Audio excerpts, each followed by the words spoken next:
Let's talk about the best budget lens for car photography for people trying to get into car photography. Long story short, it is a 50mm prime, and let's get into why it's the best. Pretty much every company has their own budget 50mm lens. Some companies are more expensive, some are a little less expensive.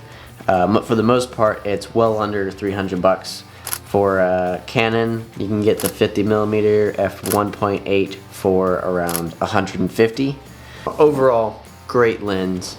You can get some really nice pictures with it. It is super good quality image-wise. The body itself, very plasticky, is super cheap, and that is always nice. There's a few reasons why it's really good. If you're like most car photographers, compression is the most important thing ever. Not every car photographer loves all that much compression, but I know pretty much everyone that shoots cars that I know just loves as much compression as possible. You know, getting a 100mm or an 85mm lens or a 70 to 200mm lens to get all that compression is not cheap. The 85mm lens is significantly more expensive than the 50. This gives you a good amount of compression for your car shots and still doesn't cost a whole lot of money. And it's great for details, just because like you can get really close up to certain, like the badge on the car or steering wheel, wheels, things like that, because anything lower than a 50mm, once you get really close to something, it starts to warp it a little bit.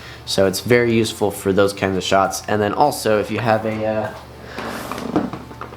if you want to get super close, you just get the 50 and then you spend another 20 bucks on what these are, which are basically a magnifying glass. It's just a macro filter. It lets you get even closer and get even smaller shots. So pairing this with the 50mm, there are no limits. You can do anything. As long as you're willing to walk into position to get the shot, you can get it with these. I hope you guys enjoyed this video. I hope you guys, if you want to go pick up one of these lenses, then the link's in the description. You can go find it, and then it'll just take you straight to it. If it's a Canon lens, at least. I only have Canon stuff down there because I only use Canon stuff.